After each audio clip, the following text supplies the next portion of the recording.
how to not be afraid of making change. Hey,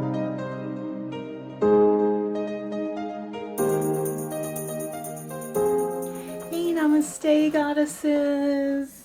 It's Yogini Kala. I am so glad you're here. Okay, let me straighten my phone's a little bit crooked, and okay, there's the camera there.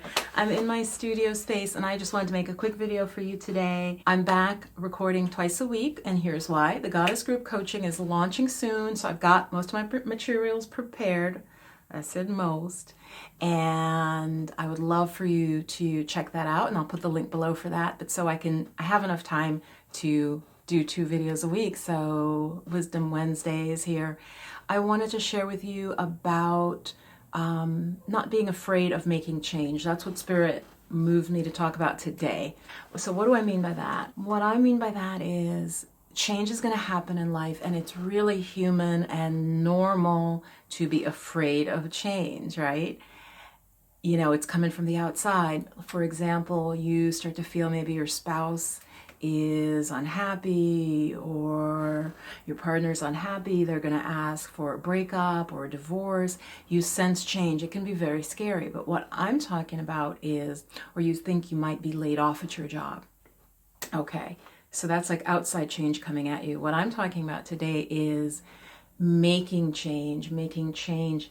So rather than being passive, right, and waiting for this like scary stuff that we think is going to happen, which may not happen, but rather than just focusing on that or like trying not to, how about being an active agent of change in your own life, goddess? So this channel is all about empowering women in 30s, 40s, and up, 50s, all the way up 100, who want to thrive, right? You may be dealing with anxiety, depression, or coming out of burnout. So I really understand that.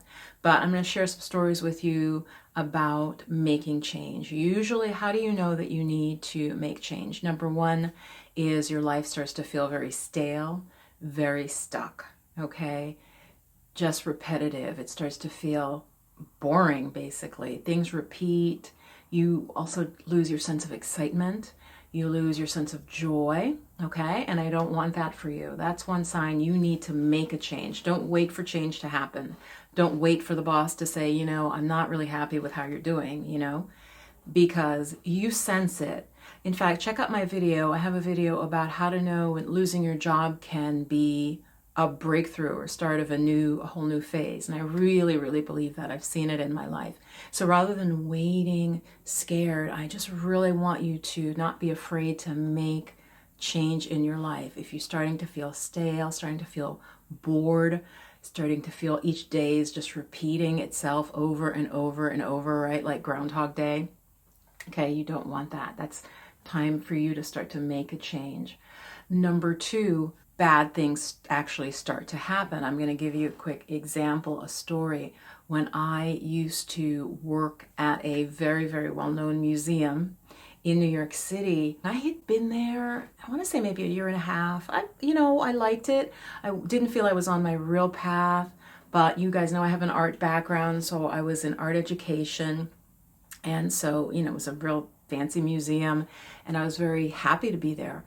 But Spirit was saying to me, it's time for you to move on. It's just not right for you, right? So I had some dissatisfaction. I was ignoring it, right? Finally, something happened. I was doing my job, doing it, and then just a weird series of events that were like literally made no sense. And I know, put in the comments, no sense if this has happened to you. I ended up being let go from the position, and that upset me because I was like, I was ready, you know, I knew, I could feel in my heart, Spirit was saying move on for months. But it was, like I said, it was a prestigious job.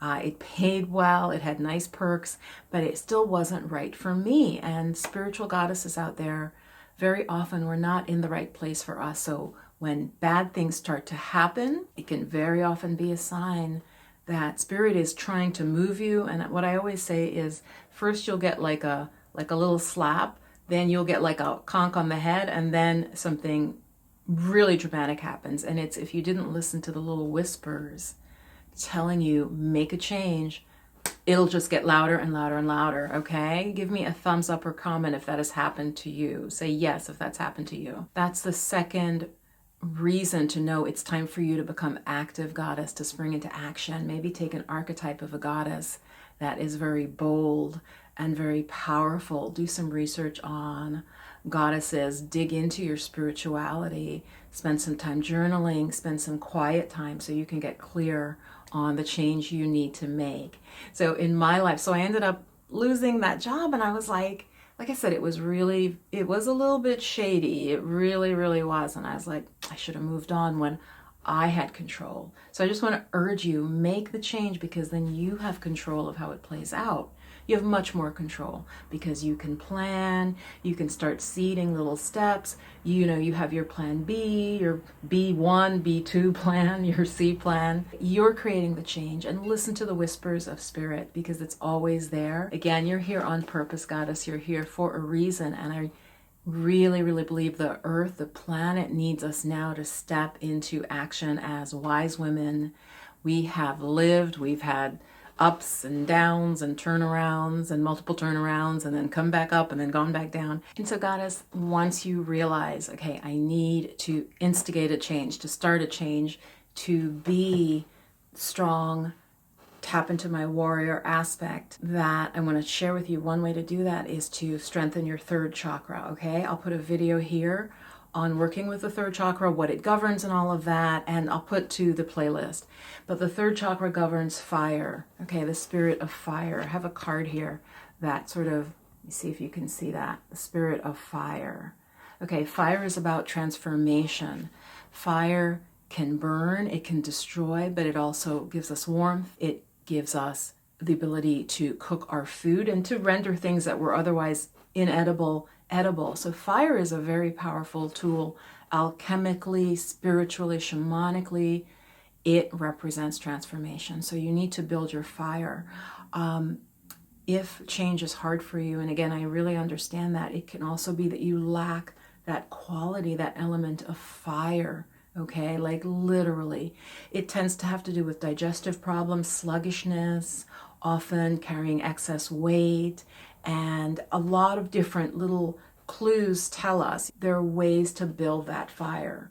Okay, but if you know you feel sluggish, you can't get motivated, work on it from that angle of building the spirit of fire. Check out my videos on the third chakra and start doing that. Exercise that heats you up also. There's something called breath of fire and things like that I teach my coaching clients that can actually build your fire, okay? The fire in the belly that you need to make change. And the world needs you. Different generations, younger generations need you, women your age, and men and boys, they all need you teaching, sharing your gifts. So if you're interested in more like this, goddess, check out the link to the Goddess Group Coaching. There are bonuses for registering early for that program that are really, really lovely. I don't even want to tell you what they are, but there are 3 bonuses for early registration. And it's group coaching, and it's totally affordable. If you are working, it is totally affordable. This intimate group of women from all over the US, and we'll be starting October 6th. And I hope to see you there. Much love. Stay blissed. Stay blessed. Namaste. Bye-bye.